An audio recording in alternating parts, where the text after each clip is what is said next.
Paz do Senhor, meus irmãos, vamos continuar os nossos estudos das bem-aventuranças. O nosso texto base hoje está descrito em Mateus, capítulo 5, versículo 8. Bem-aventurados limpos de coração, porque eles verão a Deus. Jesus, nesta bem-aventurança, ele está fazendo uma descrição, de processos interiores que vêm do coração. E esses processos interiores, eles vão refletir nas atitudes exteriores. Mas o processo, nós estamos vendo que é ter um coração limpo, purificado pelo Espírito de Deus. E qual é o resultado de um coração limpo, santificado? É ver a Deus. Vocês estão vendo nos nossos estudos, na primeira página inicial de cada estudo, eu deixo alguns versículos ali que é para você estudar, abrir a palavra. Não que o estudo não vá focar neles também. Alguns versículos nós vamos abrir. Não vou abrir todos, senão o estudo fica muito longo, exaustivo. Mas serve de apoio para que você também possa conferir nos textos aquilo que nós estamos falando. As nossas ações, elas revelam a verdade que está no nosso coração. Interessante que nós expressamos a verdade no coração em momentos de maior aflição, em momentos de maior dificuldade. Mas quando olhamos os textos, nós vamos observar que Jesus, nos seus momentos de maior dificuldade, ele expressa a palavra de Deus, porque é o que o seu coração está cheio da palavra. Um momento que podemos trazer à memória é quando Jesus vai para o deserto, conduzido pelo Espírito Santo. Lucas capítulo 4, Jesus é conduzido e neste momento, durante 40 dias e 40 noites, ele vai jejuar. Os textos dizem que durante este processo, todos os dias ele era tentado no deserto. E nós vemos no texto que durante o jejum, nos últimos dias do seu jejum, Satanás ele é levantado para tentar o Senhor. E a primeira tentação de Satanás é para que Jesus olhe para as pedras que estão ali e sacie a sua fome, transforme elas em pão. Qual é a resposta de Jesus? Jesus ele responde com a palavra de Deus. Não só de pão viverá o homem, mas de toda palavra que sai da boca do Senhor. O diabo ele leva o Senhor Jesus a um alto lugar. E ele mostra, estão vendo esses reinos, eles foram me entregues. Mas se me adorares, se prostrares diante de mim, eu te darei esses reinos por possessão. Eu darei a você. Que Jesus responde: ao Senhor teu Deus adorarás, e somente a Ele prestarás culto. E novamente o diabo leva Jesus para o alto de Jerusalém, no pináculo do templo. E ali ele pede que o Senhor se jogue e ordena aos seus anjos para que te guardem e te salvem diante dos olhos daquela multidão. E Jesus responde: não tentarás ao Senhor. Vocês estão vendo que no momento de maior aflição, Cristo ele responde com a palavra de Deus. E olha o que vai acontecer em Mateus capítulo 27, versículo 46. Vamos ler juntos aqui.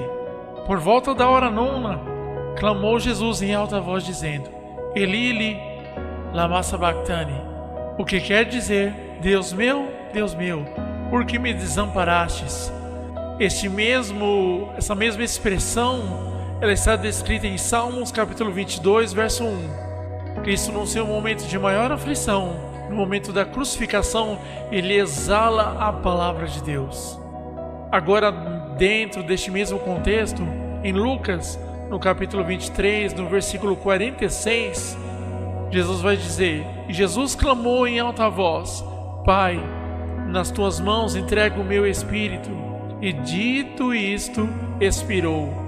Vocês estão vendo isso? Que essa mesma expressão que Jesus utiliza na cruz, nos seus últimos momentos, está descrita em Salmos capítulo 31, versículo 5. Qual é a nossa atitude? Porque elas refletem o que está verdadeiramente nos nossos corações. Quando Jesus era afligido, quando Jesus era apertado, ele exalava a palavra de Deus. Então o Senhor levanta Samuel para ungir alguém que seja segundo o coração dele, pois ele já tinha rejeitado o reinado de Saul. E é na casa de Jessé que Samuel vai encontrar o escolhido de Deus.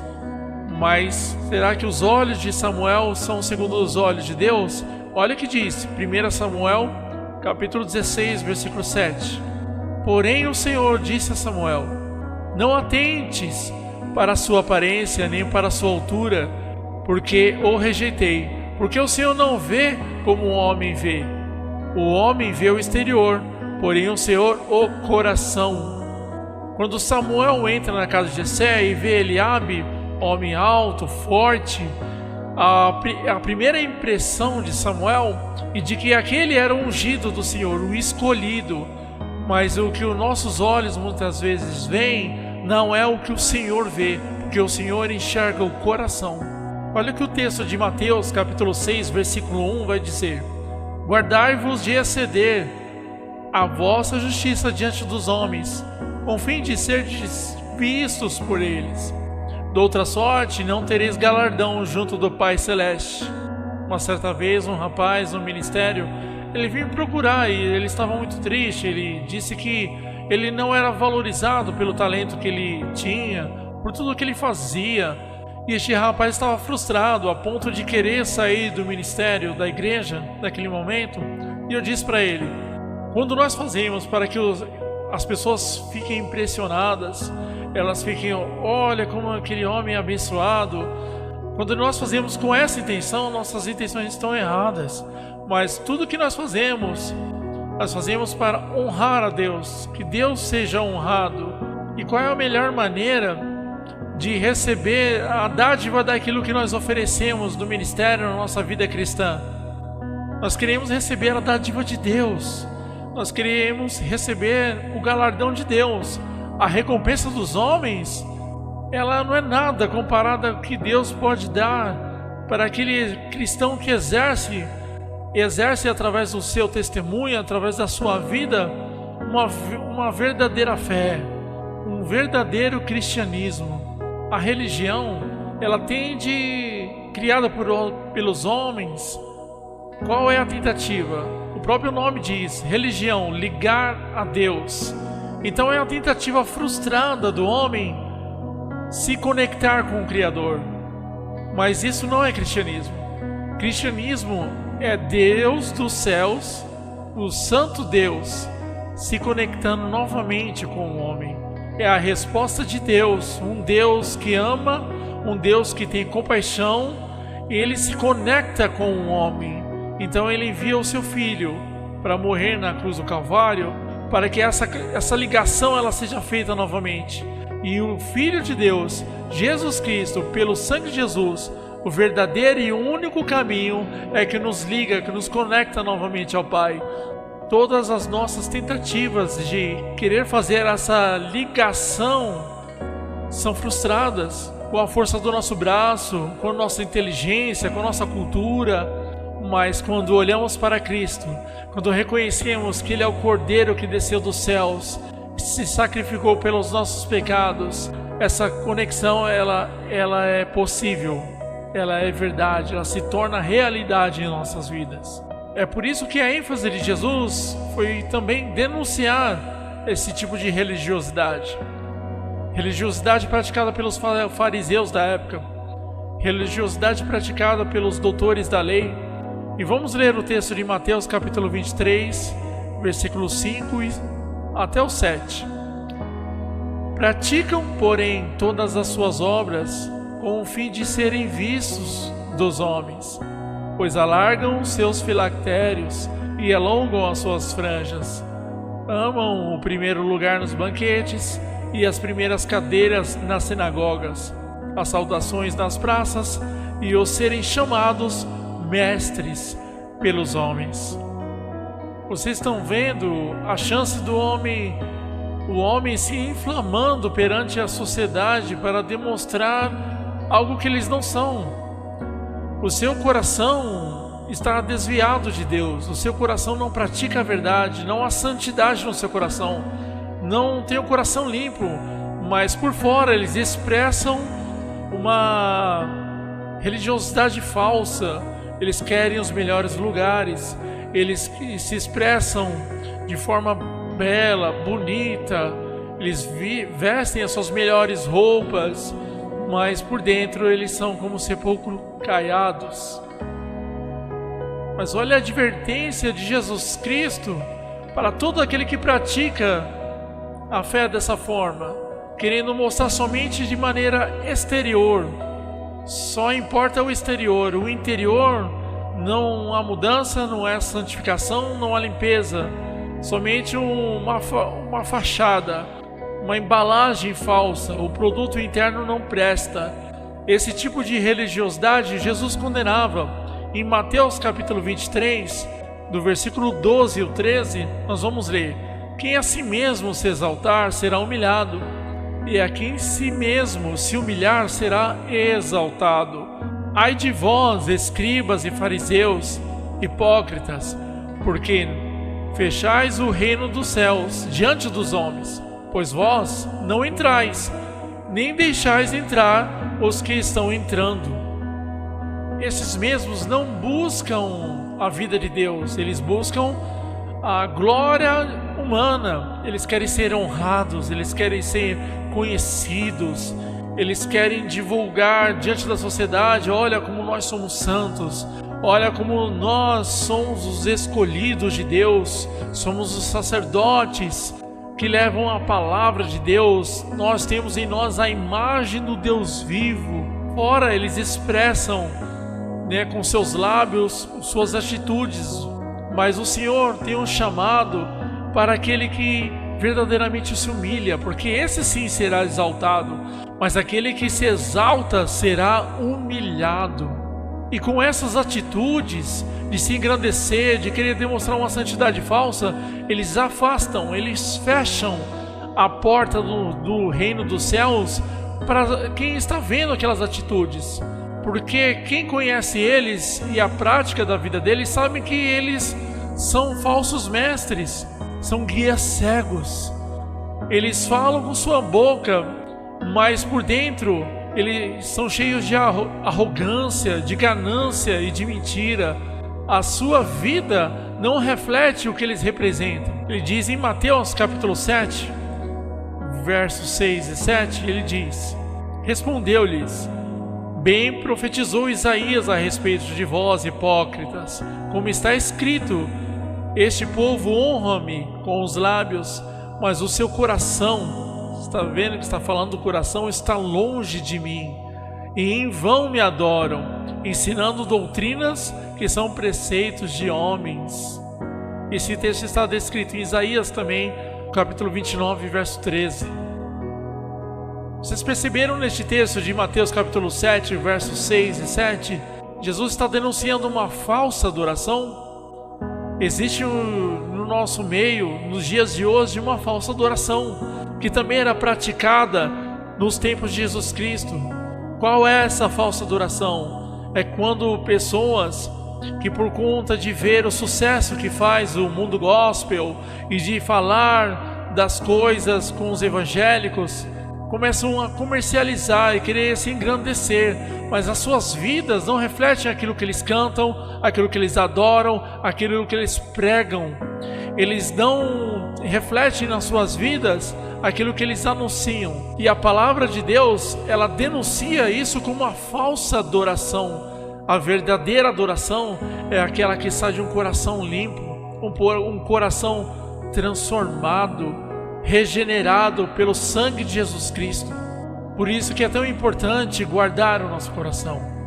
Aquilo que vai fluir de você, flui primeiramente do Espírito de Deus. É brotado no seu coração, e no seu coração vai começar a crescer a palavra de Deus. Você enche o seu coração, a sua vida com a palavra de Deus. Seus lábios, eles vão expressar aquilo que está no seu coração. É por isso que Salmos capítulo 24, no verso 3 e 4, vai dizer: quem subirá ao monte do Senhor? Quem há de permanecer no seu santo lugar? O que é limpo de mãos e puro de coração, que não entrega a sua alma à falsidade, nem jura dolosamente.